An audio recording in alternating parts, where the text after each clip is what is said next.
Your shoulder pain can be a result of a foot problem. Your knee pain can come down to a head problem. Your hip pain could be due to a problem in your other leg. Today, I'm going to explain how this works and how we can use a Gait model to troubleshoot any of those problems. People come to me with their problems after they've had them treated countless times without any real change. And what often happens in those cases is that the relationships between our joints were not considered. So that when I have a hip problem, for example, very often I get treatments or exercises for my hip. But if then nothing changes, we need to ask why. And the answer to that question, to that why, lies in the influence that my other joints have on that hip. If you flatten your foot, for example, you're going to feel and see how you turn and shift away from that side. You are changing something at your foot, but there is a ripple effect into the rest of your body. My teacher and mentor Gait discovered the relationships between all of our joints when we walk. He mapped how every single joint in our body moves in 3 dimensions over the course of a footstep. He calls this the flow motion model. And this model maps how the big toe has an influence on the foot, the ankle, the knee, the hip, the spine, and so on, as well as the other way around. What happens at your head or your shoulder will influence what you can and can't do at a foot, for example. Sounds crazy? Well, if you round one shoulder forwards and you internally rotate it, you will feel that it is much harder to now turn your pelvis compared to just resting your shoulder. If you flatten your left foot and collapse your left ankle, you will feel that it is now much more difficult to turn to your left than it is to your right. When we go for a walk, our bodies essentially go through a sequence of alternation. We go from left to right and back to left. We move our left leg forward, we move our right leg forward, we swing our right arm, we swing our left arm, we rotate left, we rotate right. It is a complete change of the organization of our skeleton when we walk. And this model that I work with is our guide to any problem in the body. If I have a knee problem, for example, this model gives us an accurate description of what that knee can and should do at different times of the gait cycle. These descriptions are not made up. They are based on the actual shape of our bones and joints. Just like jigsaw pieces, only fit in one way. And in order for my knee, for example, to bend, I also need a rotation in it. This rotation, however, can only happen if the foot below does a certain thing. Likewise, in order to straighten my knee, I need the opposite rotation in my knee. Here again, I can only do that if my foot below allows it. And this is actually all very, very logical. My knee is made up of my tibia, my shin, and my femur, my thigh. So if I have a rotation at this end of my tibia, my shin, I need the same rotation to come down into the other end of my bone. Just imagine you have a doner kebab that turns. It turns along the whole length, not just at one end. It's the same with our bones.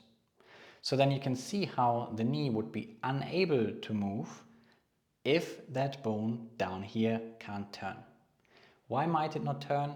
For example, because the foot and ankle themselves might not be able to go through their shapes.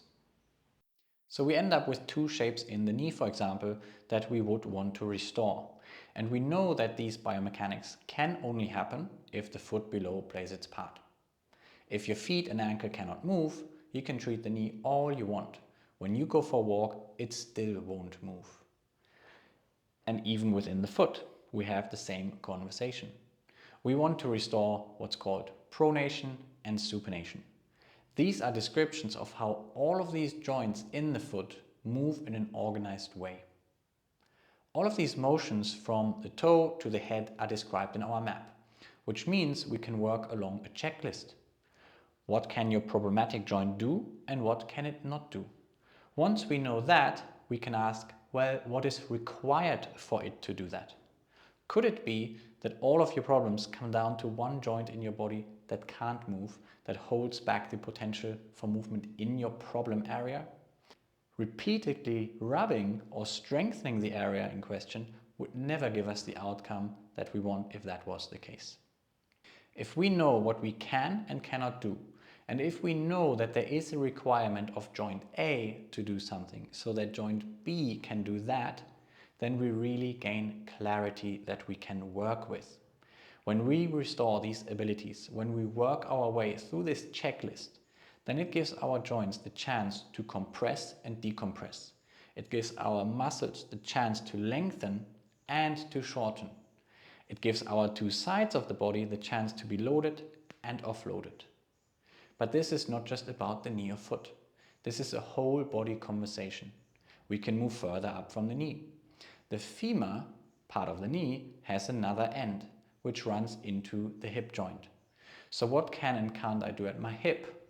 How does this influence, or how is this influenced by everything above? Can I rotate my spine? Can I rotate my shoulders? Can I rotate my neck? If you have a shoulder that can only rotate one way, then it will limit your ability to freely rotate your torso and spine, left and right. And we can feed this down now.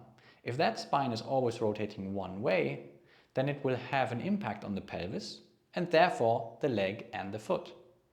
You would probably find that you have a foot that is flatter or more turned out than the other, because it has no other option but to be there due to that shoulder injury from when you were 15. So yes, even plantar fasciitis can absolutely be an outcome of an inability to move one shoulder.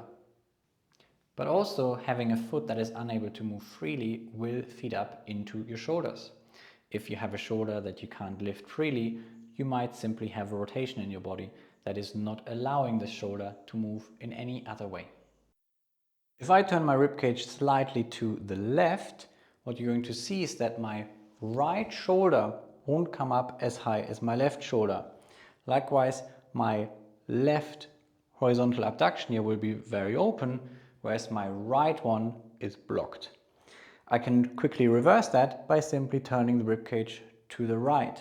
Now my right shoulder can go further than my left shoulder, and likewise my right horizontal abduction is more open than my left one.